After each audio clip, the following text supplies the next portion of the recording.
Está no ar o programa E Agora José, exibido todos os domingos, das 18 às 20 horas, pela Gazeta Vale Paraibana, uma divulgadora dos projetos sociais da UCIP Formiguinhas do Vale.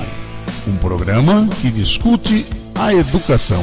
Produção e apresentação: Omar de Camargo e Ivan Cláudio Guedes.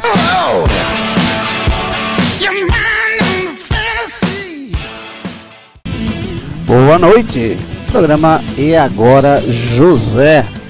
Hoje, domingo, dia 18 de maio de 2014. E a greve continua em São Paulo. Boa noite, Ivan Cláudio Guedes. Boa noite, Omar. Boa noite, ouvintes do Cultura Online Brasil. Este é o programa Agora José, direto dos nossos estúdios em Guarulhos, com transmissão para São José dos Campos, na Cultura Online Brasil, e para a Rádio Internacional Lusófona em Portugal. O programa Agora José é um programa que discute a educação e vai ao ar, ao vivo, aos domingos, das 18 às 20 horas. Isso. Certo? Exatamente, caro colega. Bom, e hoje nós vamos discutir da educação básica à universidade, qual é o entendimento da Comissão Internacional de Educação, que eles têm desde a educação infantil até o ensino superior. Lembrando que para a Unesco, e imagino que seja um consenso, a educação ela se dá ao longo de toda a vida, seja ela no âmbito formal ou no âmbito informal, né?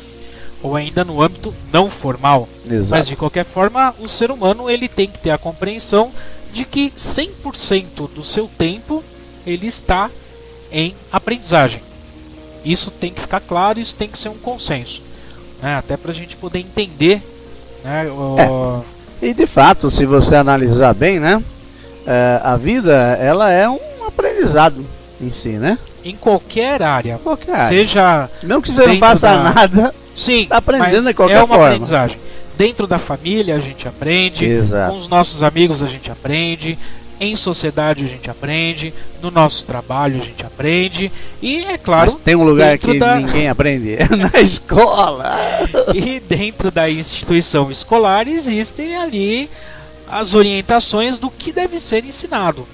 E Exato. é talvez essa a falta de norteamento, a falta de orientação que traz esses problemas para a sociedade si. Pode ser. Porque a família não tem a clareza do seu papel na educação. Enquanto a sociedade não tem clareza do seu papel na educação. Mas você vai acabar recaindo você dentro considerando, da escola. Exato. Você considerando a família, como sempre foi dito, né, a célula da sociedade. É o primeiro berço, né, o primeiro... Evidentemente, se dentro da família não tem essa noção, evidentemente a sociedade, que é composta de famílias e outros mais, e agregados, né, famílias e agregados, também a sociedade vai ter essa dificuldade de compreender, né, de compreender esse ensino, né, durante a vida, né, esse papel que nós exercemos aí como educadores, entre aspas, né, o Edésio já reclama, né? Muitas aspas, o professor né? Edésio já reclama. Porque tem que pensar o seguinte, não, com razão, tem que pensar o seguinte: o professor, ele é um educador formal. Quando você coloca, isso é um parênteses nosso, tá? Não é do relatório não.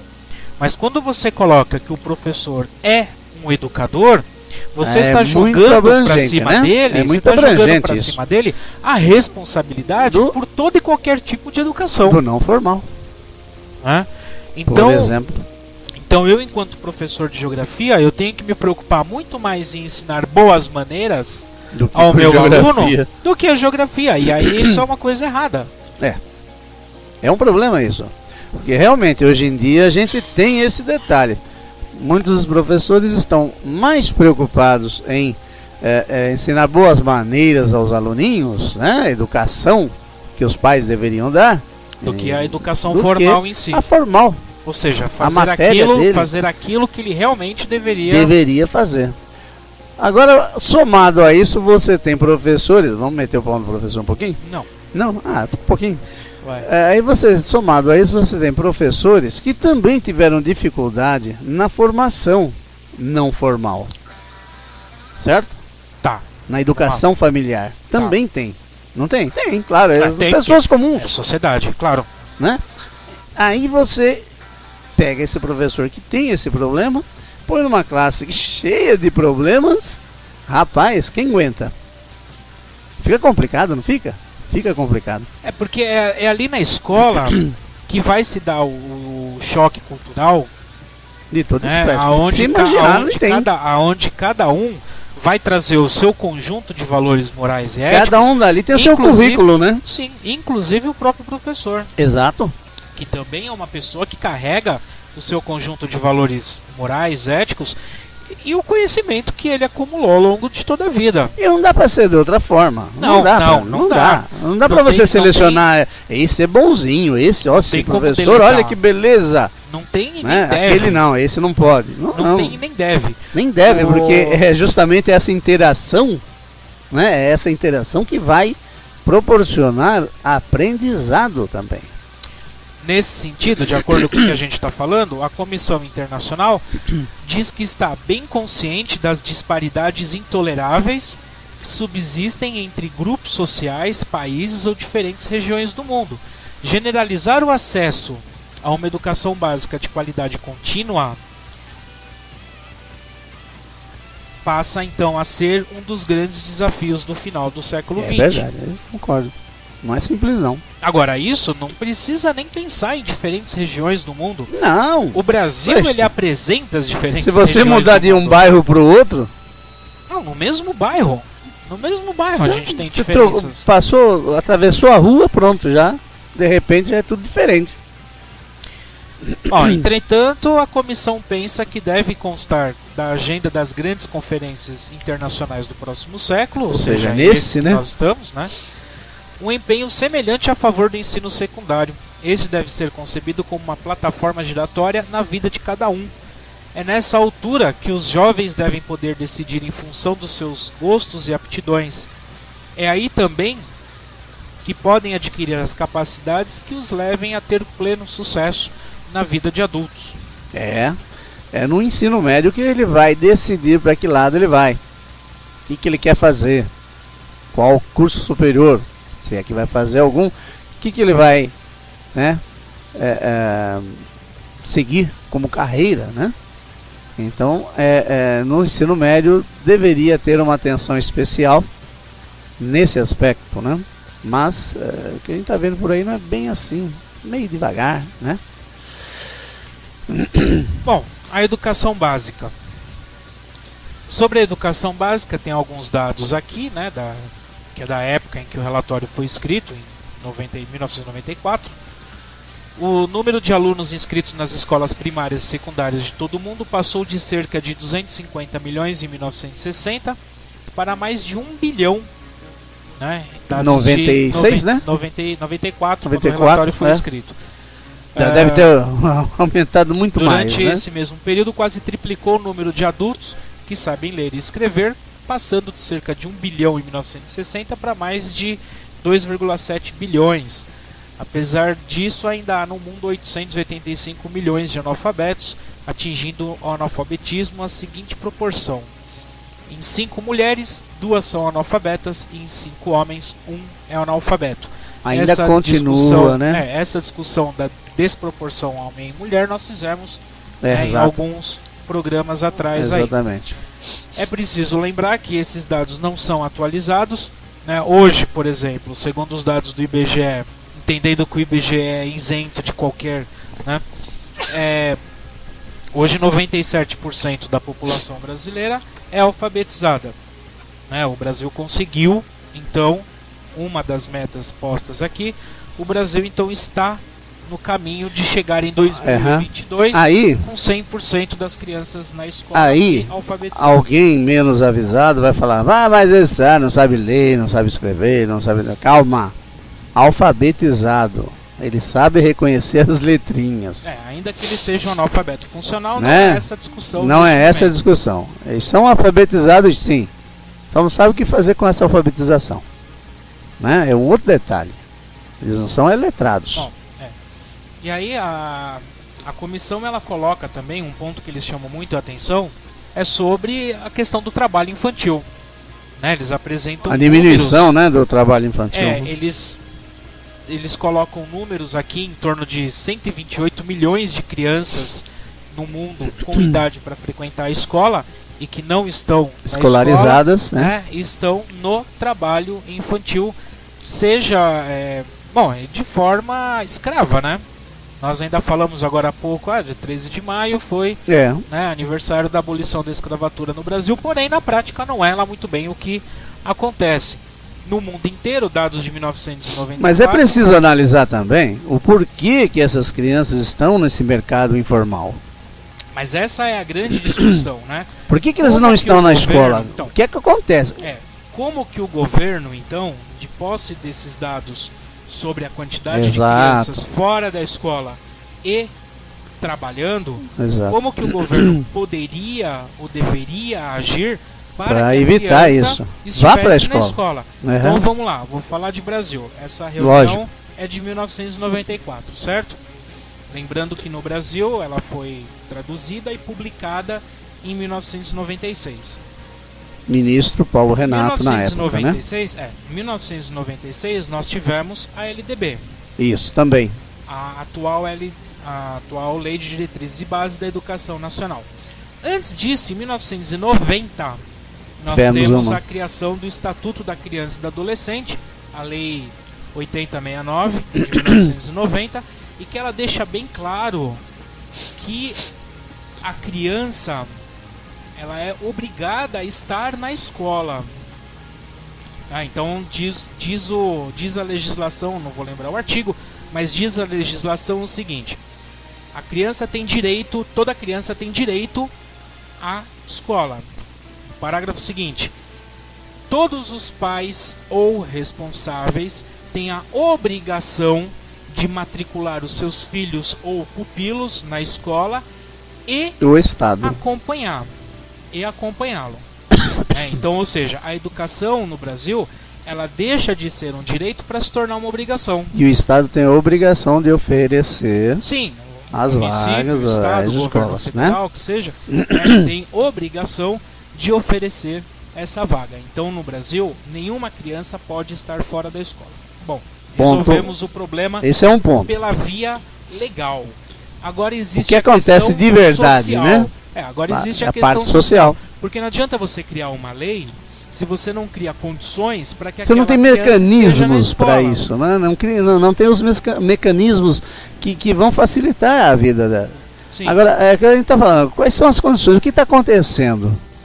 Você tem essa quantidade de criança fora da escola, é um problema, na verdade, social. A educação em si não vai resolver isso. Não é a educação que vai resolver isso. Não, vamos lá. O que se entende que uma criança que frequente a escola e que tenha realmente o aproveitamento escolar, ela vai ter uma condição de vida melhor do que os seus pais que não tiveram essa oportunidade. Sim, você está dando ferramentas a ela para que ela supere essa dificuldade, certo? Agora, essa criança está na rua pedindo, ela está trabalhando numa carvoaria, tem muito disso, né? Fazendo lá carvão lá no meio do mato, né? Por quê?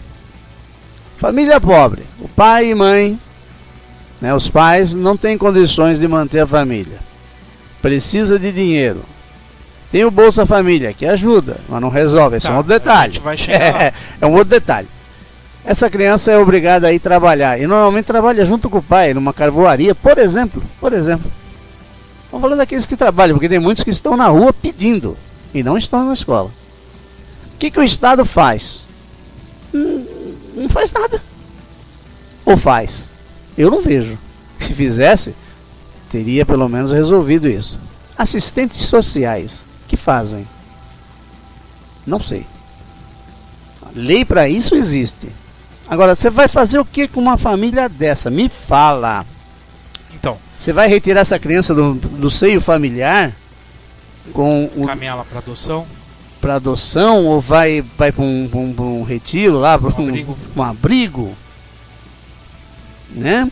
E esses abrigos, esses locais que recebem essas crianças, têm condições?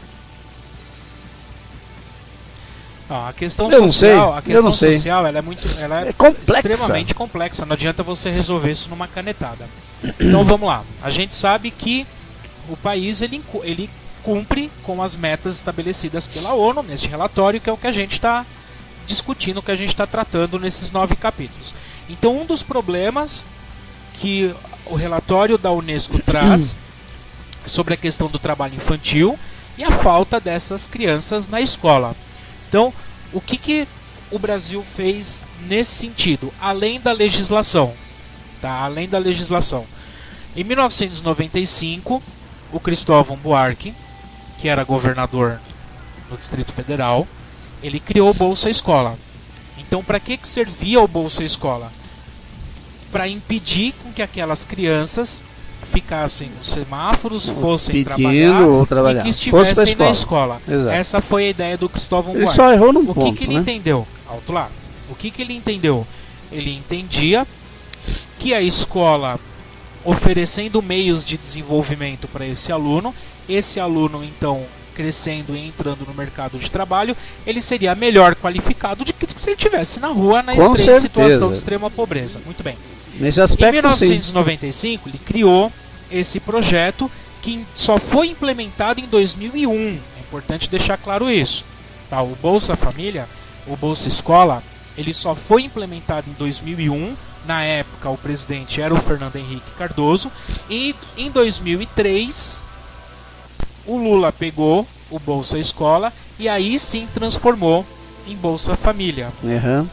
Juntando esse período de 2001 a 2014, então nós temos, em teoria, a retirada dessas crianças do mercado de trabalho informal, né, da rua, para mantê-los na escola.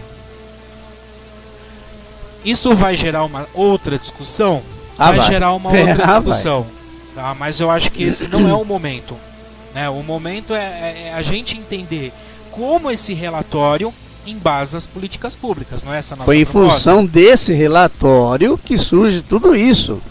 Porque a gente tem metas. Né? Tem metas a serem cumpridas. Né? Então, em função desse relatório, dessa expectativa de não ter criança trabalhando num trabalho informal, porque formal não é possível, né? Na rua pedindo, é que se fazem as políticas públicas para evitar isso. Mas, como tudo no Brasil, né? As coisas, o pessoal acha que resolve tudo com lei. Faz uma lei e está tudo resolvido. Não. Deveria ser. Não funciona. As únicas leis que funcionam nesse país são as leis da Copa. Aí elas são ágeis, pontuais e objetivas. Caramba, né? Vamos lá. Olha só, a educação básica para as crianças pode ser definida como uma educação inicial, formal ou não formal. Ah, legal. Só uma parte aí. Formal ou não formal. Então, na inicial, no prezinho, né? Lá no prezinho, são educadores de fato. Não são? Porque vai ensinar a criança uma educação formal e a não formal também. Vai ajudar os pais nesse aspecto. A educação infantil, a gente vai chegar nesse ponto, mas a educação infantil, ela vai trabalhar muito mais os conteúdos atitudinais e procedimentais do que conceituais. Exato. Não estou dizendo que não há conceitual na educação infantil. Não é isso. Vou repetir. A educação infantil, ela vai trabalhar muito mais com os conteúdos atitudinais do que com os conteúdos conceituais. Exato. Então a educação nesse princípio, ela vai dos 3 anos até os 12, ou né, mais ou menos nessa idade. Ciclo 1, basicamente, 12, né? Que é o que eles entendem dessa forma, né? A educação básica é um indispensável passaporte para a vida que faz com que os que dela se beneficiam possam escolher o que pretendem fazer, possam participar na construção do futuro coletivo e continuar a aprender. A educação básica é essencial se quisermos lutar com êxito contra as desigualdades em qualquer um dos sexos. Qualquer situação, né? Quer no interior dos países ou entre eles. É a primeira etapa a ultrapassar para atenuar as enormes disparidades que afligem muitos grupos humanos. Mulheres, populações rurais, pobres das cidades, minorias étnicas marginalizadas e milhões de crianças não escolarizadas que trabalham. Exato. Agora, ali é quase um paradoxo, né? Ela tem que ser universal e específica ao mesmo tempo, né? A educação básica tem que ser universal e específica ao mesmo tempo. Complicado, né? Juntar isso tudo, né? Que mais que nós podemos apreender? Uma parte aqui. Toda pessoa, criança, adolescente ou adulto, deve poder beneficiar de uma formação concebida para responder às suas necessidades educativas fundamentais. Estas necessidades dizem respeito tanto aos instrumentos essenciais de aprendizagem, uma leitura, escrita, expressão oral, cálculo, resolução de problemas, quanto aos conteúdos educativos fundamentais, os conhecimentos, aptidões, valores e atitudes, de que o ser humano tem necessidade para sobreviver, desenvolver todas as suas faculdades, viver e trabalhar com dignidade, participar plenamente no desenvolvimento, melhorar a qualidade de sua existência, tomar decisões esclarecidas e continuar a aprender. Esse é o artigo 1 da Declaração Mundial sobre Educação para Todos e quadro de ação para responder às necessidades educativas fundamentais de 1990, a famosa Conferência de Jomtien. Exatamente. Então, se a gente pegasse essa conferência, né, ela acabou criando os alicerces para que houvesse essa próxima, que foi em 1995. Mas a Conferência de Jomtien, em 1990, ela criou as bases dessa educação, né, do norteamento da educação que o relatório da Unesco traz. E é a partir dessa conferência que começa então a surgir o relatório, na verdade, né? Porque ela embasa o relatório. Né? Isso sem contar que por trás desse relatório você tem o trabalho do Edgar Morin, né, que trabalhou muito tempo como consultor que é até hoje consultor da Unesco e que embasa este trabalho. Uhum. O famoso francês Edgar Morin, que tem o livro 7 Saberes Necessários à Educação do Futuro, livro que cai em todos os concursos, né, e que está aqui. Né? Então, se você está estudando para algum concurso e quiser ler os 7 Saberes, você vai encontrá-lo no relatório da Unesco. Certo? Certo. Vamos em frente. Vamos mais.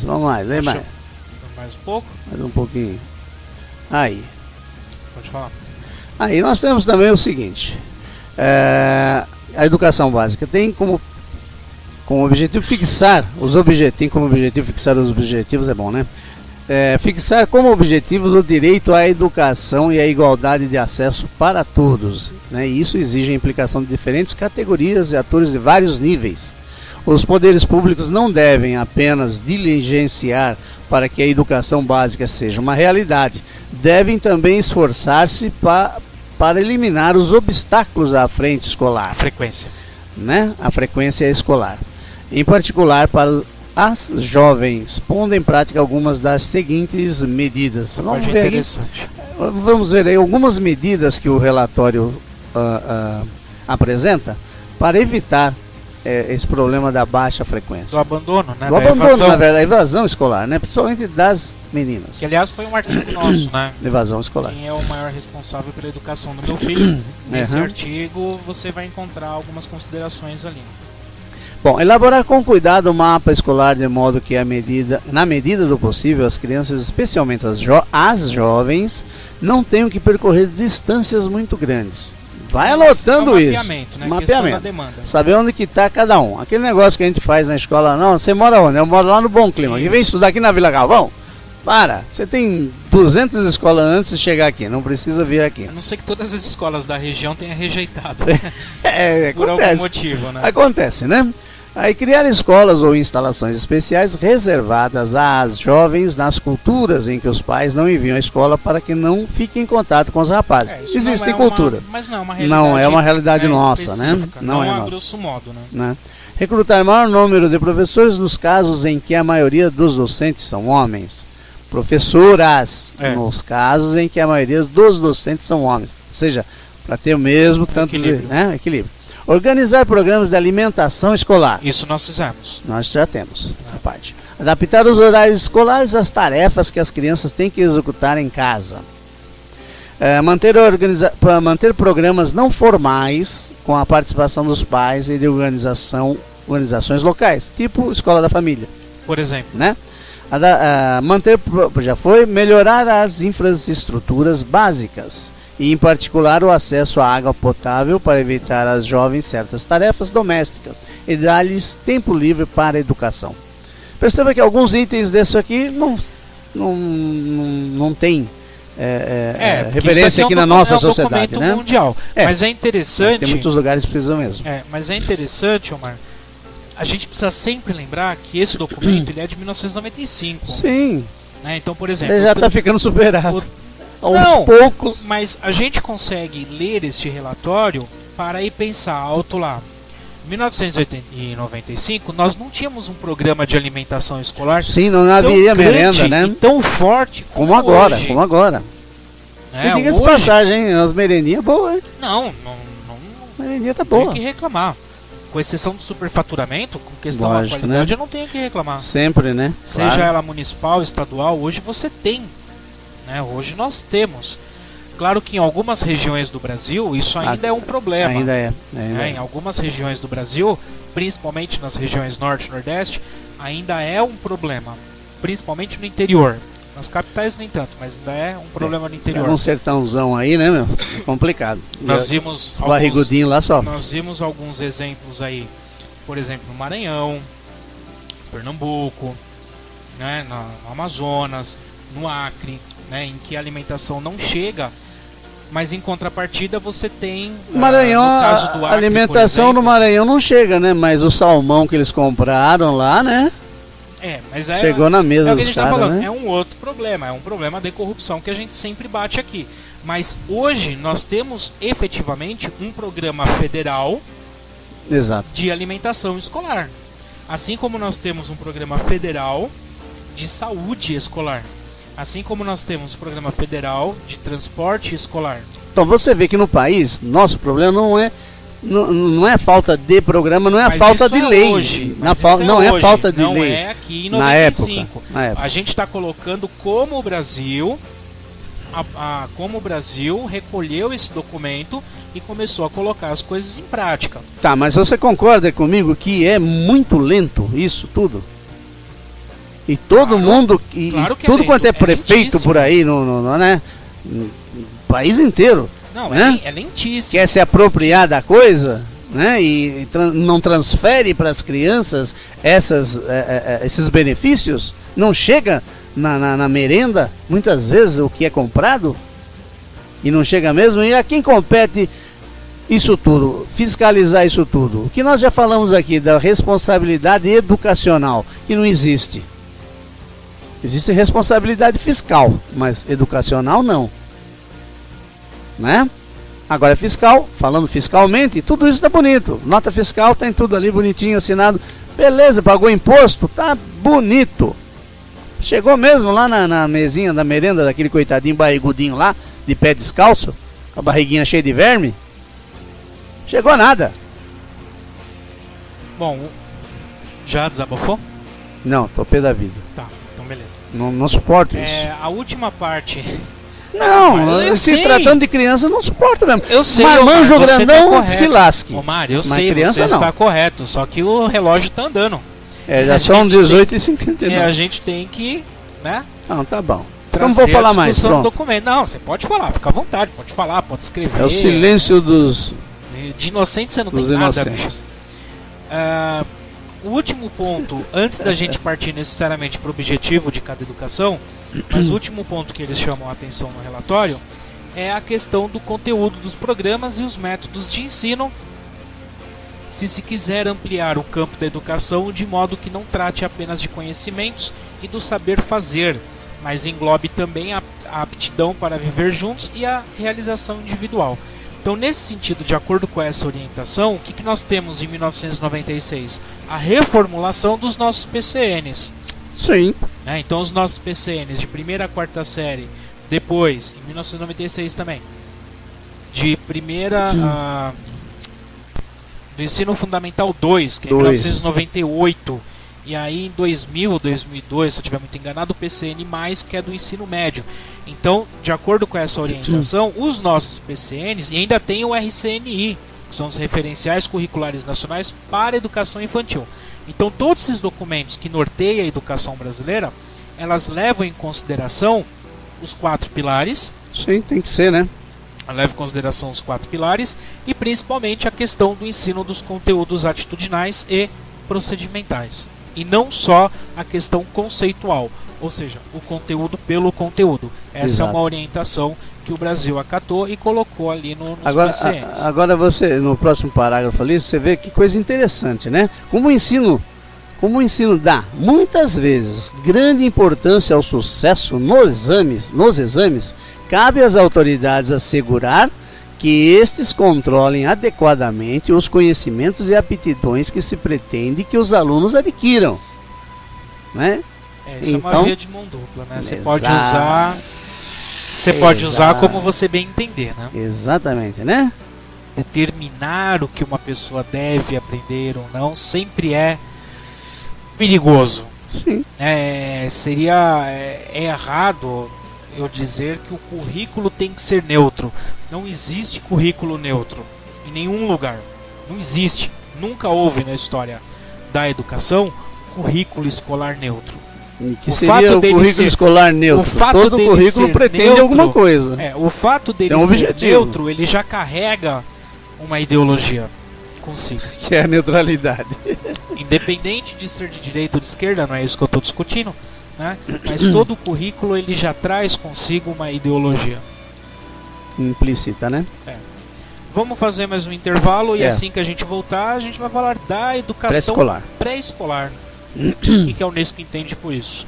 Daqui a pouco a gente volta, continua ouvindo ou assistindo o programa. E agora, José? Falou, daqui a pouco a gente volta.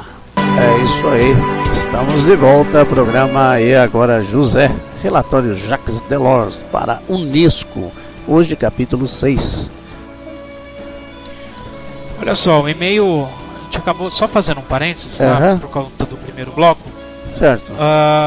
Nosso amigo de São Caetano do Sul também diz que o sindicato dos professores lá tá mal.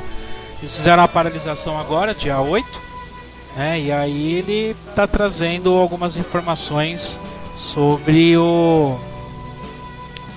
a situação dos professores em São Caetano do Sul. Mandar um abraço aqui pro nosso amigo, David, que contribuiu aqui mandando um e-mail pro programa Agora José. Bom, quem mandou sabe quem mandou, a gente não costuma falar o nome, né? Por isso que eu não falei o nome inteiro, sabe. Vai saber, a gente sabe que não existe lei da mordaça em São Paulo, né? Não existe perseguição, não existe perseguição, não só política como, né, educacional. Ideológica, moral, econômica, religiosa.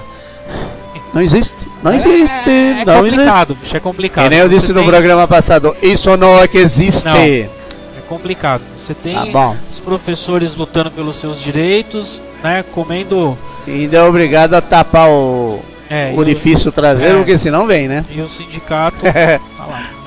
Vamos falar um pouquinho sobre pré-escola. Bom, vamos lá. Um pouquinho, não vamos falar muito não, porque nosso tempo está meio apertado. Olha, uma escolarização iniciada cedo pode contribuir para a igualdade de oportunidade, ajudando a superar as dificuldades iniciais de pobreza ou de um meio social ou cultural desfavorecido. Pode facilitar consideravelmente a integração escolar de crianças vindas de famílias de imigrantes ou de minorias culturais ou linguísticas. Além disso, a existência de estruturas educativas que acolham as crianças em idade pré-escolar facilita a participação das mulheres na vida social e econômica.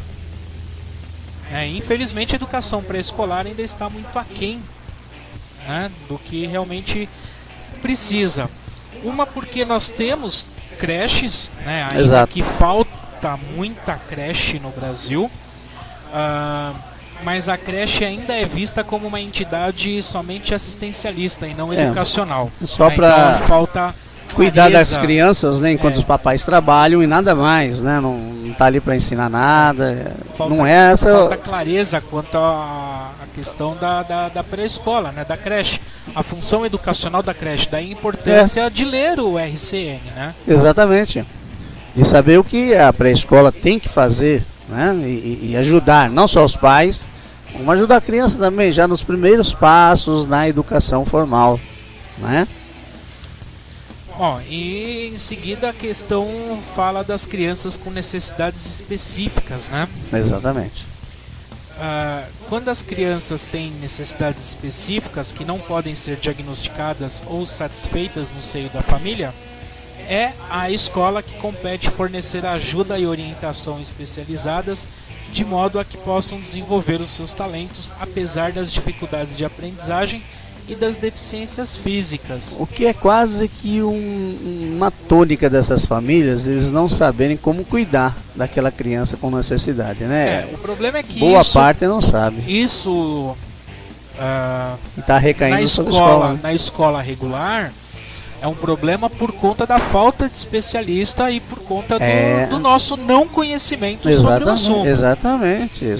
Então a Unesco ela traz essa necessidade da escola abraçar essas crianças com necessidades específicas, que é uma realidade. Na verdade, você está lá com aquela criança e tem que fazer alguma coisa. E é uma ação positiva dentro de uma sociedade democrática, né? Isso não é questionável. O problema é que nós fizemos um programa aqui com a Gisele em fevereiro sobre a questão das APAES. Exatamente. Né? E nós sabemos que as crianças elas são colocadas na escola, mas não há o devido cuidado por falta de estrutura, por falta de preparação de profissionais e muitas vezes por falta de boa vontade, né? Vamos combinar que eu também não posso... Também. Existem dificuldades de todas as partes, né? Mas que a criança com necessidade especial precisa de um cuidado constante. Não é muito simples, não. Bom, em seguida, a educação básica, a alfabetização de adultos. Bom, a educação do adulto, né, ela é também excelente ocasião para abordar as questões do meio ambiente e da saúde também, né? A educação em matéria de população e a educação para a compreensão dos valores e culturas diferentes. Veja que na educação básica de adultos é um pouco diferente da educação básica da criança, né? Aí a educação já é voltada para o meio ambiente, para a realidade que ele vive ali. Né? Até porque o adulto ele tem concepções diferentes das crianças, né? Já mudou, né? Sim, a parte de competências e habilidades, o próprio cognitivo do adulto é uma situação totalmente diferente. E aí, nesse contexto da alfabetização de adultos, a gente precisa citar, sim, o Paulo Freire. A questão de como Paulo Freire trabalhou em Recife com a alfabetização de adultos, ele partia do meio ambiente daquele cidadão. Sim. A partir do meio ambiente do cidadão, a partir do concreto, a partir do que o cidadão vivia, então trazia-se para a alfabetização. Acabou. A partir daí começava-se então a alfabetização do adulto. E no momento que a gente vive das mídias sociais e tudo mais, a influência que você pode utilizar, as ferramentas que você pode utilizar, a tecnologia que você pode utilizar, no caso EAD, para os adultos, né? Para fazer essa inclusão. Isso pensando em lugares que têm acesso, né? Tem lugares lugares que têm acesso, né? Porque vamos combinar que o país é extremamente grande e tem diferentes realidades. Diferenças enormes também, né? Esse é o problema. Que realmente poderia, lá no Acre, por exemplo, você ter lá do governo, por exemplo, federal, uma parabólica via satélite, etc., poder pegar tudo que a gente tem aqui no sul, no sudeste. Por que não? Programas especiais a partir daí. O sul e o sudeste é melhor do que... Em termos de comunicação, né? Em termos de comunicação. Bom, essa semana o Ministério da Educação assinou um contrato com a Fundação Roberto Marinho fazendo exatamente isso que você está falando, tá? Nós sabemos, né? Deixa pra lá. Então, você acabou de falar do sul e sudeste. Fundação Roberto Marinho é da onde? Sul-sudeste. Então... ele é do Brasil inteiro, sabe? Vai, agora você desfaz o que você falou, vai. É uma das famílias mais ricas, segundo a Forbes. Pois é. E o que eles vão fazer? Eles vão passar a Telecurso 2000. É isso. Ótimo. Pelo menos tem alguma coisa. Não sou contra, não. Tá certo que eles vão levar milhões e milhões do BNDES para isso, né? Uma coisa que já está pronta. Mas enfim, deixa pra lá. Olha, o sucesso da escolarização depende em larga medida do valor que a coletividade atribui à educação. Isso é forte, isso falando sobre a participação e a responsabilidade da coletividade. Isso é forte. Por quê? Porque a comunidade ela tem que se fazer presente na escola. Sim. A comunidade. E quem é a comunidade? É a sociedade mesmo. A sociedade ela tem que discutir educação. Enfim. A sociedade. Não adianta a sociedade levantar um cartaz dizendo que quer melhor educação se não vai na escola, não acompanha. Você não participa. Que é a escola, sim. Não adianta jogar. Quando o pai é chamado na escola para tratar do que o seu filhinho está fazendo, ele não vai. Né? E quando vai, ainda tem pressa de ir embora. Tem pressa de ir embora, ou então não acredita no que está sendo dito, né, pelos professores, pela escola, e exige melhor educação, mas não participa. Né? Não participa.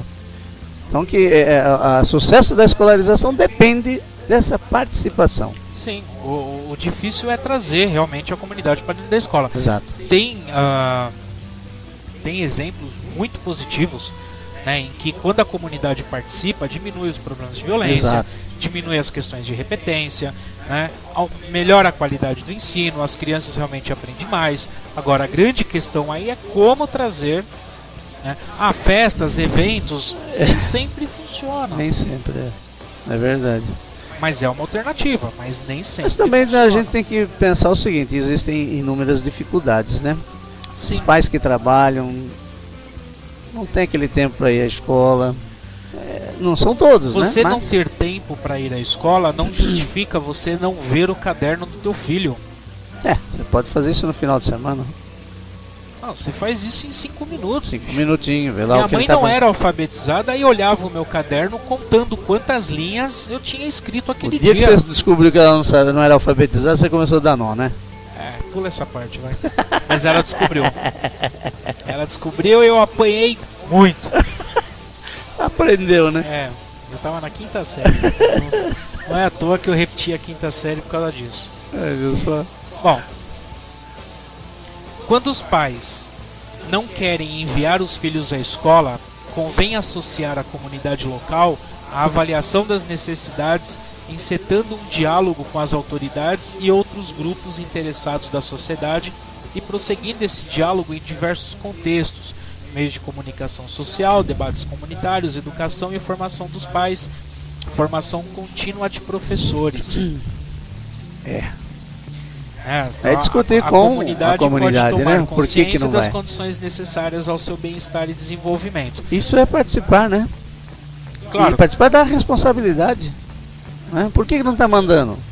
O conselho de escola, por exemplo, reunir o conselho de escola para tratar de um caso específico de um aluno que não está indo na escola e chamar os pais. E aí a comunidade participar dizendo, por que ele não está mandando ele para a escola? Qual o problema? A comunidade, o conselho. Nós temos seríssimos casos de evasão escolar, de alunos que não vão à escola por causa do tráfico de drogas. Exato.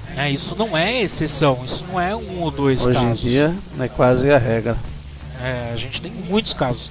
Existem aqueles que faltam para fazer peraltice porque é próprio da idade, tudo bem, mas Mas aí é falta, né? É cabular a aula, não é evasão, né? Não é evasão, a gente perde, né? E aí, enquanto escola, é complicado como que a gente vai atuar. Vamos fazer campanhas de prevenção ao tráfico de drogas. Sim, vamos fazer. E como um passe de mágica, de repente, numa bela de uma noite, às 11 horas da noite, aparecem os carros riscados e a gente não sabe por quê. Porque a gente está metendo na cabeça da molecada de que não pode usar droga porque aquilo faz mal. E de repente o carro do professor aparece uma questão riscado. De estrutura, de infraestrutura da escola. A escola não tem segurança nenhuma, né? Não dá segurança, não dá nada. Então é complicado você ficar às vezes desafiando o cidadão, né? Então é complicado, né? Esse parênteses que nós fizemos aqui. Agora é claro, diz o relatório, confiar a membros da comunidade as funções de auxiliares ou de paraprofissionais no seio do sistema escolar pode também ser considerado uma forma de participação. Quem é que quer? Olha, tem gente que tem boa vontade para isso. Eu já vi. Eu já vi. Tem gente que tem boa vontade para isso. O nosso problema na escola é identificar esses atores que possam contribuir dessa forma. Por exemplo, o pai e a mãe que tá de boa em casa, não tá fazendo nada, vou na escola, vou ajudar lá como inspetor de aluno. Trabalho de voluntário. Percebe? Não, mas pensa assim, não, eu quero que se lasque. Eles têm lá os inspetores, e eu vou lá, não vou ganhar nada?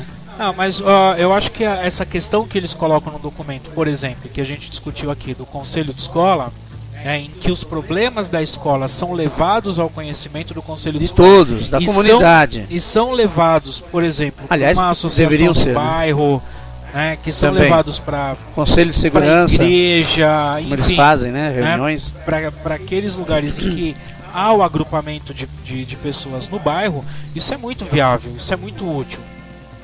Eu não tenho nada contra nenhum tipo de igreja. Você imagina se as igrejas do bairro fazem as parcerias com a escola e no próprio culto ali, na própria missa que seja, o padre, o pastor, o guia espiritual, aquele que está lá na frente, ele sendo um parceiro da escola, ele possa conversar com a comunidade para que a comunidade... A respeito dos problemas da escola, né? Por quê? Porque os problemas da escola não são problemas da escola. Não, da são comunidade. Problemas da comunidade. A escola é comunidade. Claro. Então deveria ser discutido sim na missa. Lá, seu padre, fala sobre a escola. O que está acontecendo com esses alunos?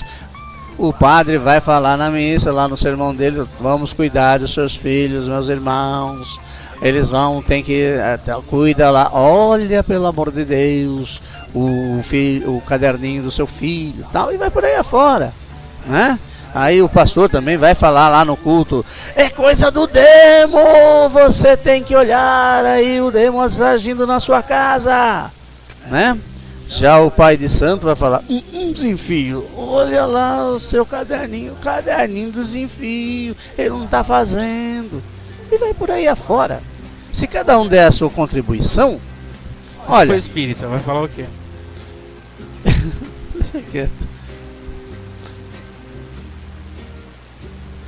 Hã? Não, se deixa, chega. Não, espírita não fala nada. Não, né? Não abre a boca. Vai ter que falar que tem que baixar o guia no aluno para poder escrever, né? Tá certo. Ele vai falar assim, hora que melhora. Bom, ensino secundário, plataforma giratória de toda uma vida. O aluno já passou pela escola primária, pelo prezinho, foi pro ciclo 1, agora está no ciclo 2. O ensino secundário parece cristalizar muitas das esperanças e das críticas que suscitam os sistemas formais. Por um lado, famílias e alunos consideram muitas vezes como uma via de acesso à promoção social e econômica. Por outro, é acusado de ser desigualitário, de estar pouco aberto ao mundo exterior e, de um modo geral, de fracassar na preparação dos jovens, tanto para o ensino superior como para a entrada no mundo de trabalho. O ensino secundário é a porta de entrada. É complicado, né? Para o ensino superior, para um trabalho melhor, para uma oportunidade melhor. Né? Mas o que a gente tem visto hoje em dia é que é não sei se é despreparo, né, dos alunos, falha do ciclo 1, ciclo 2, o que acontece, que eles chegam ao ensino médio sem aquela disposição para estudar. É uma somatória de fatores, né, Omar? Só uma somatória de fatores.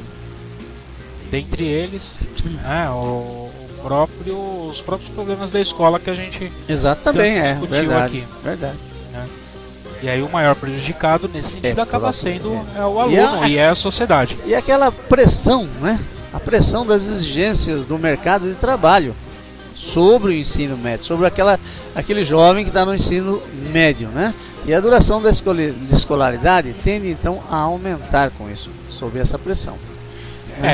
O setor privado, principalmente, ele cobra muito essa falta de qualificação dos jovens para o mercado de trabalho, né? E aí se entende que tem que aumentar a carga horária, aumentar a quantidade de tempo, mexer no currículo, né? Para que o jovem ele saia melhor qualificado. Qualificado, exato. Eu não sei se isso resolve alguma coisa, né? Aumentar a carga. Não me parece que aumentando a carga vá resolver.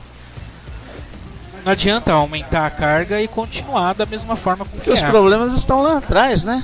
estruturados lá atrás, lá no início, né? Mas a nossa tendência é partir para a escola de tempo integral. Hoje você tem aí, por exemplo, Mais Educação, né, que é um programa do governo para que aquele grupo de estudos, aquele grupo do projeto possa ficar mais tempo na escola. Hoje você tem aqui em São Paulo a criação das escolas de tempo integral, né? Então é uma tendência, aumentar o tempo de escolarização é uma tendência. Porém, isso tem que ser vista com muita clareza e com muita objetividade para que não se perca e que não vire algo vago. E o negócio vira um depósito de gente, né? Continua, aliás, né? Sendo um depósito de gente sem objetivo nenhum. Apenas tirá-los da rua. Nada mais. E acompanhado do ensino médio, o ensino médio ele traz um calcanhar de Aquiles aí para muita gente, que é a repetência, né? O relatório aponta que 30% das repetências ocorrem na América Latina, né? Dentre eles, o Brasil. Para combater a repetência, nós criamos a aprovação automática, mas isso não resolve o problema da falta de qualidade, da falta de preparação e da evasão. É o tipo assim, o camarada tá com dor no dedo, cortou o dedo fora, né? Virou presidente? Não. Ele tinha dor no dedo e cortou o dedo fora. Ele ficou sem o dedo. Não adiantou nada, né? E aí a aprovação automática deu nisso. E aí uma das indicações aqui é que para solucionar esses problemas, uma das medidas poderia ser, por exemplo, em reformas na formação de professores, uma ajuda financeira, experiências de trabalho em grupo, introdução de ensino em equipe, o uso de recursos tecnológicos que permitam a utilização de materiais didáticos modernos, né? E eles dizem que é possível, num contexto de educação permanente, relacionar o ensino secundário com os 3 grandes princípios que são a diversidade das formações, a alternância a desenvolver entre o estudo e uma atividade profissional ou social e a busca de melhorias qualitativas. Não sei. É um contexto, então você, de educação, sempre o contexto de educação permanente, né? Não esquecendo que o relatório ele considera a educação por toda a vida, né? Sim. Agora a busca de melhorias qualitativas, isso é importante também, né? Porque ficar do jeito que a coisa tá, sem a melhoria nenhuma, que é o que a gente tem visto, pelo menos aqui em São Paulo, né? Com a famosa IDESP, né? Não há grande melhoria. Não, se tratando de índices, não, né? Isso daí, os índices tá aí para qualquer um ver. Tem grandes variações e também não está subindo, tá neutro. Principalmente no ensino fundamental 2 e no ensino médio. Aliás, no ensino médio ele vem decrescendo, né? O que está subindo são os índices do ensino fundamental 1. Mas é que tá, subindo o índice do Fundamental 1, ele vai refletir isso no Fundamental 2 só na próxima geração. Sim, né? É um problema. E assim sequencialmente. Olha só, enquanto a educação básica, seja qual for a sua duração, deve ter por objetivo dar resposta às necessidades comuns ao conjunto da população, o ensino secundário deveria ser o período em que os elementos mais variados se revelam e desenvolvem. Os elementos do tronco comum, línguas, ciência e cultura geral, deveriam ser enriquecidos e atualizados de modo a refletir a mundialização crescente dos fenômenos, a necessidade de uma compreensão intercultural e a utilização da ciência a serviço de um desenvolvimento humano sustentável. É preciso preocupar-se mais com a qualidade e preparação para a vida num mundo em rápida transformação, frequentemente submetido ao império da tecnologia. A tecnologia invade tudo, né? E aí essa formação no ensino secundário, que eles chamam aqui, que seria o ensino médio, eles colocam essa questão da educação profissionalizante e da questão da educação humanística, né? Ou seja, o ensino da formação de técnicos e profissionais que preparam técnicos trabalhadores de nível médio, e a formação profissional deve conciliar os dois objetivos divergentes, a preparação para empregos existentes atualmente e uma capacidade de adaptação a empregos que nem sequer foram inventados ainda. Esse é o grande desafio. Que é a pessoa ser resiliente às mudanças. Preparar o camarada a aceitar as modificações e participar delas. Né? Não ser resiliente a inovação. Que muitos aprendem a apertar o parafuso para a direita, mas se falar para ele apertar para a esquerda, ele não quer, ele não sabe. Né? Então tem que ter essa capacidade. E cabe aos professores tentar colocar isso em prática na sala de aula, através da discussão, da apresentação das ferramentas que dispõe aí da mídia, que não é muito tranquilo até, né? Por fim, a responsabilidade do ensino secundário é, pois, imensa, porque é muitas vezes durante essa fase da vida escolar que o futuro do aluno ganha forma. Exato, é quando ele decide o que quer fazer da vida. Daí, muitas vezes, né? Daí ele vai para o ensino superior. Ou não, que ainda tem esse detalhe, né? Nós vivemos num país... Se ele é de uma família bastante pobre, né, com necessidades, é bem provável que ele não vá para o ensino superior, porque ele vai ter que trabalhar para sustentar, para ajudar na família. Aí o bicho pega, né? Não é fácil, ele vai ter que sobreviver sem ensino superior. Aí as possibilidades vão diminuindo também, né? Sim. Vamos lá, vamos voltar a essa discussão do relatório. Se a gente pensar, quando você fez a graduação, que ano que era mais ou menos? 77. 77, muito bem. Extremamente difícil entrar numa graduação naquele período. Sair então... Era um pouco mais difícil. Tinha neguinho que ia cursar mais 2 anos de DP. Aquela frase, entrar é fácil, quero ver sair, né? Era complicado. Quando eu fiz minha primeira graduação ela começou em 2001.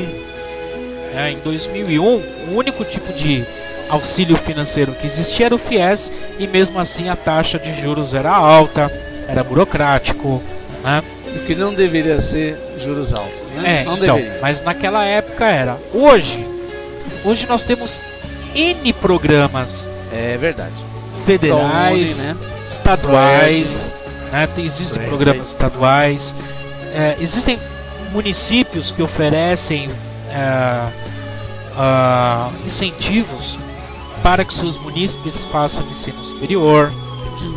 Então hoje você tem uma série de oportunidades que não existia há 10, 15 anos atrás, e que mesmo assim muitos jovens não querem ir para o ensino superior. Isso é um sério problema. Eles não pretendem continuar, né? Ainda que boa parcela da população esteja aproveitando essas oportunidades que existem para se fazer o ensino superior. Talvez uma modificação estrutural aí no ensino médio, né? Como a gente já discutiu aqui, em que se somasse pontuação, você já entrava direto sem vestibular. Não, mas independente de vestibular, mas tem muita gente que não quer, porque não vê perspectiva. Ele acha que com ou sem vai se dar na mesma, né? Isso é um problema, né? Porque significa que o cidadão, ele passou, sei lá, são 11 anos na escola, agora 12, né?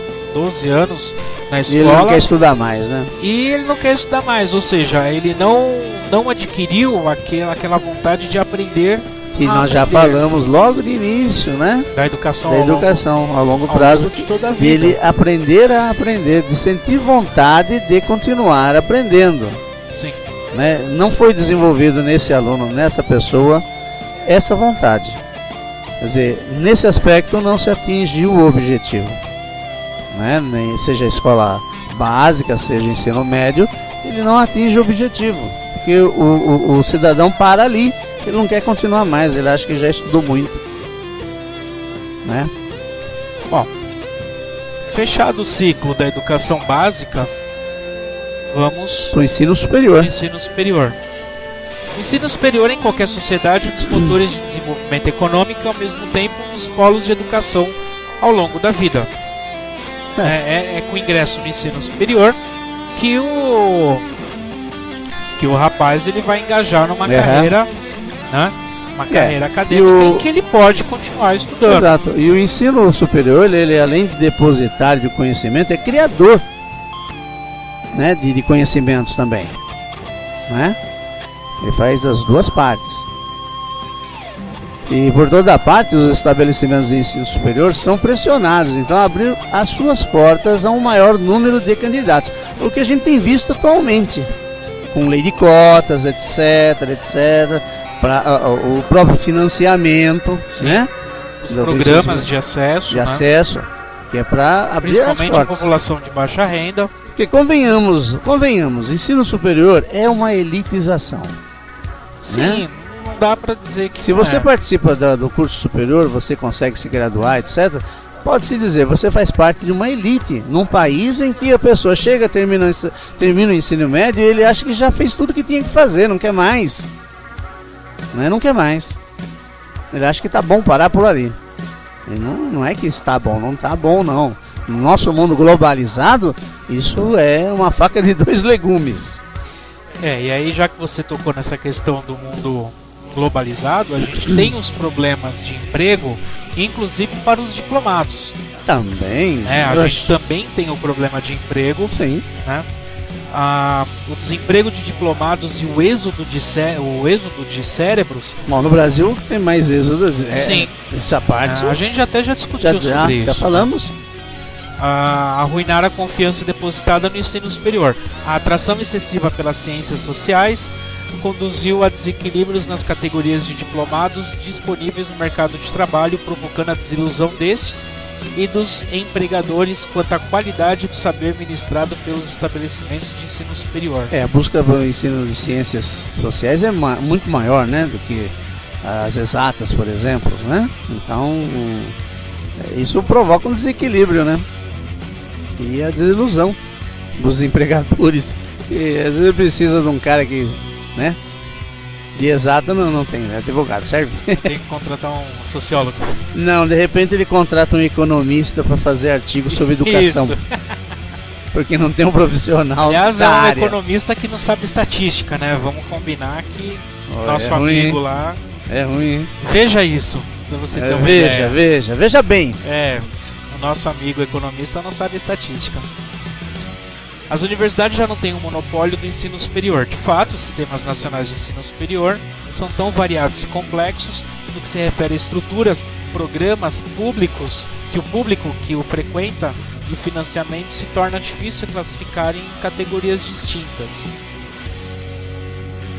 Mas, de qualquer forma, são as universidades, antes de mais nada, que reúnem a pesquisa, a inovação, ensino, a formação, a educação permanente.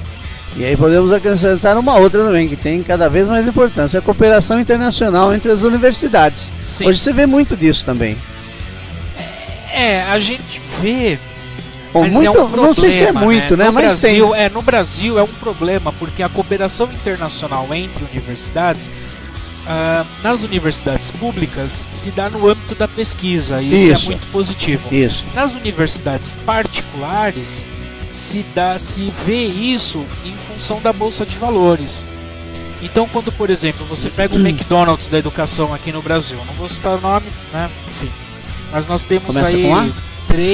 a gente tem 3, 4 McDonald's da educação no Brasil.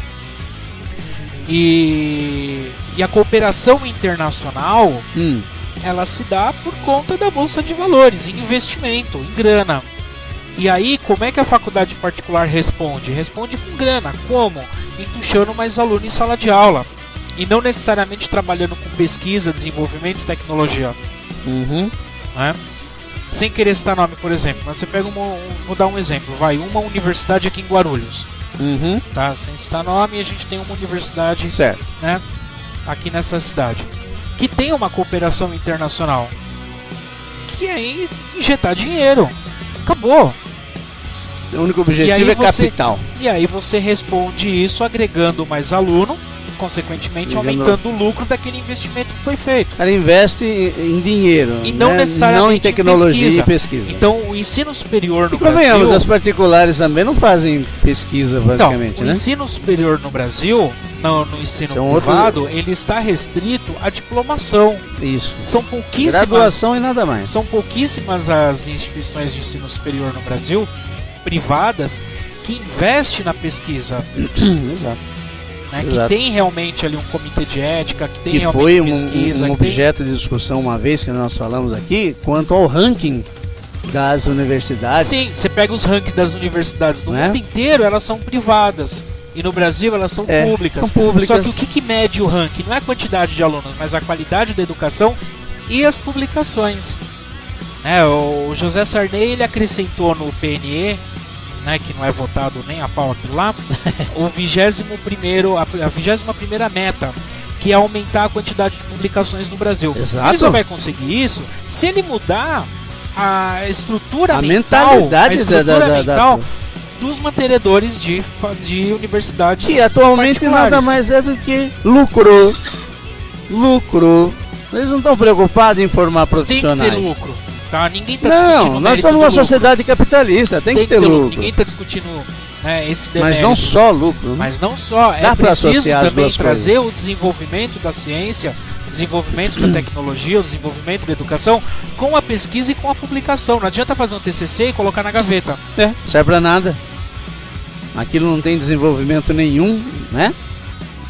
Só deu dor de cabeça pra fazer e fica lá guardado. Bom, dado o papel crescente desempenhado pelo saber científico e tecnológico na sociedade, indústria, trocas econômicas e a aplicação da pesquisa aos problemas de desenvolvimento humano, é extremamente importante que as instituições de ensino superior mantenham um potencial da pesquisa de alto nível nas suas áreas de competência. Nessa parte, nossos governos não mexem. Só mexem na escola pública. Mas no ensino superior, com as privadas, que aliás estão bem para privada mesmo, né? Não mexe. Já viu alguma reforma do ensino superior aqui? Se houve, eu não me lembro de ter visto. A última reforma que teve foi a que deu abertura, na época do Fernando Henrique, para que a iniciativa privada pudesse expandir muito mais os cursos. E deu no que deu. Né? Você tem cursos muito bons. Você esbarra em dificuldades. Mas eu digo no potencial de pesquisa de alto nível. Não. Nas particulares. Isso não tem. Não, dá pra contar nos dedos. Sei lá. Né? É complicado isso. E aí você reclama que o professor chega em sala de aula, não sabe fazer. Pô, começa no ensino superior a mudar também, não é só embaixo não. Não, tem que mudar. Olha só. Numa época em que o volume de conhecimentos de informações passa por um crescimento exponencial e em que se espera das instituições de ensino superior que satisfaçam as necessidades educativas de um público cada vez mais numeroso e variado, adquire cada vez mais importância a qualidade da formação dada aos professores e a qualidade do ensino prestado pelas instituições de ensino superior. É que a gente está falando. Se você não mexer no ensino superior também, Guedes, não vai resolver muito mexer embaixo. Porque por mais preparado que o aluno esteja até o ensino médio, vamos supor que se fosse uma beleza até o ensino médio, ele chega numa faculdade que estaria aquém da sua expectativa. Não é verdade? E vai sair de lá frustrado como todo mundo. Isso é um problema, né? Porque você tem que... O professor do ensino superior, ele tem que trabalhar com a pesquisa. Ele tem que escrever, ele tem que publicar, ele tem que pesquisar. Porque senão ele vira um reprodutor, único e simplesmente. Ele não vai despertar o interesse pelo conhecimento. Exato. Ele vai fazer igual, infelizmente, se faz no ensino básico. Copiar o texto na lousa. Exatamente. Ele não desenvolve o interesse do aluno. Só que isso tem custo. Isso tem custo. Não dá pra fazer isso com um horista. Não dá pra fazer isso com um professor que ganha hora aula e não atividade. Orientar um grupo de pesquisa, orientar uma produção literária, realizar pesquisa, isso toma tempo. Eu que o diga. Vamos às pistas e recomendações da Unesco, que o horário urge. Você lê aí, minha garganta tá... Tá ruim, né? Eu tô igual você hoje, cara. Eu também tô enroscado, rapaz. É o tempo, né? Bom, vamos lá. Pistas e recomendações. Essas são as dicas, né, que eles dão sempre ao final de cada capítulo. Vamos lá. E que é da onde saem as políticas públicas, principalmente. Exatamente. Uma exigência válida para todos os países, mas de acordo com modalidades e conteúdos diferentes. Reforço da educação básica. Daí a importância dada ao ensino primário e suas aprendizagens básicas, clássicas, ler, escrever, né, calcular, mas também poder exprimir-se numa linguagem que facilite o diálogo e a compreensão. Segundo, a necessidade, mais forte ainda no futuro, de uma abertura ao universo da ciência. Isso nós aqui estamos meio devagarzinho, né? Chave de entrada para o século XXI e suas transformações científicas e tecnológicas. Uma coisa que ninguém está atentando muito, que é essa abertura ao universo da ciência. Pensa-se muito no social, mas está se esquecendo dessa parte. Adaptar a educação básica aos contextos particulares, aos países e populações mais desfavorecidos. Partindo dos dados da vida cotidiana, que oferecem oportunidades de compreender os fenômenos naturais, bem como ter acesso às diferentes formas de sociabilidade.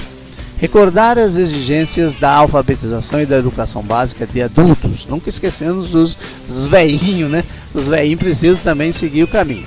Privilegiar sempre a relação professor-aluno, sabendo que as tecnologias mais avançadas só poderão contribuir para a relação, transmissão, diálogo e confrontação entre quem ensina e quem é ensinado. Né? O ensino secundário deve ser repensado nessa perspectiva geral da educação ao longo da vida. O princípio essencial é organizar a diversidade de percursos educativos, sem nunca fechar a possibilidade de retornar ulteriormente ao sistema. Os debates sobre seletividades e orientação tornar-se-iam muito mais claros se este princípio fosse plenamente aplicado. Todos sentiriam que, quaisquer que forem as opções tomadas e os cursos frequentados na adolescência, nenhuma porta será fechada no futuro, nem sequer da própria escola. A igualdade de oportunidade adquirida, então, tem todo o seu sentido. A universidade deve ocupar o centro do sistema educativo, mesmo que, como acontece em numerosos países, existam além dela outros estabelecimentos de ensino superior. Cabem-lhe 4 funções essenciais, isto a respeito da universidade, né? Universidade, faculdade, como é o nosso caso aqui, né? Centro acadêmico, o que seja. Preparar para a pesquisa e para o ensino. Dar formação altamente especializada e adaptada às necessidades da vida econômica e social.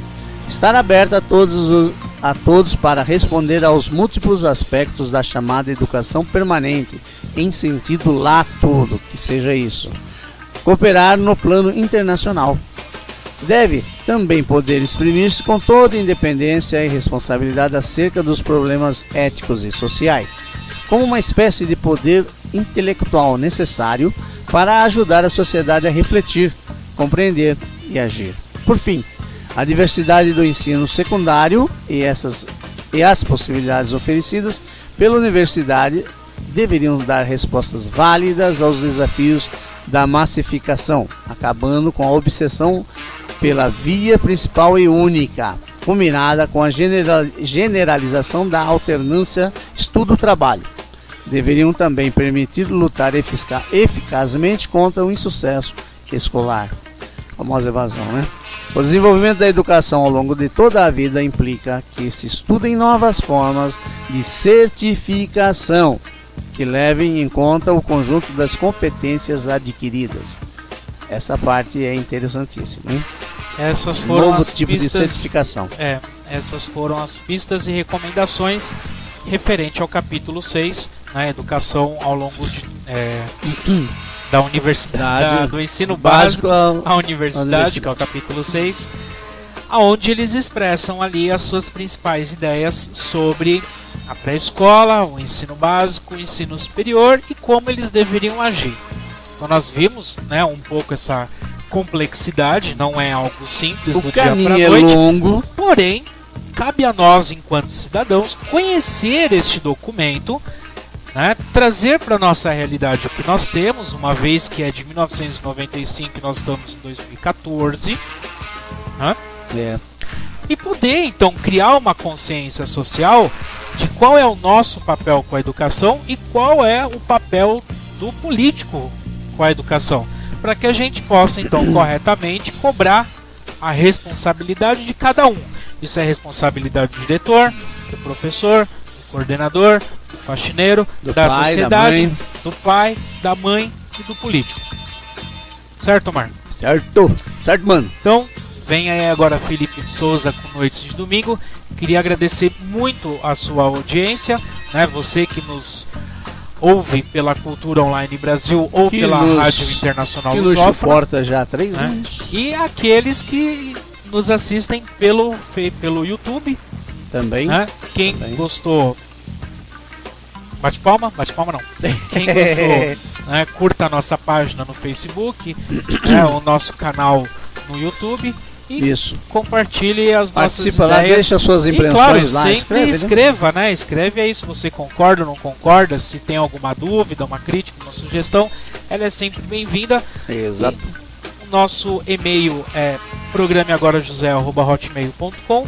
No Facebook estamos lá, Programe Agora José, e no YouTube também estamos lá, Programe Agora José. 2012. Certo? Vem aí agora Felipe de Souza com Noites de Domingo. Agradecer novamente a sua audiência e, se Deus quiser, estaremos aqui na próxima semana discutindo o capítulo 7, os professores em busca de novas perspectivas. Rapaz, certo? Né? Então, novas perspectivas para os professores. Será que tem perspectiva? Tem que ter, bicho. Se não tiver, troca de profissão. É verdade. Vira empresário. É complicado. Vira economista. Vira economista e vai fazer artigo para umas revistinhas aí, né? Tchau, gente. Fiquem com Deus. Até mais, semana que vem.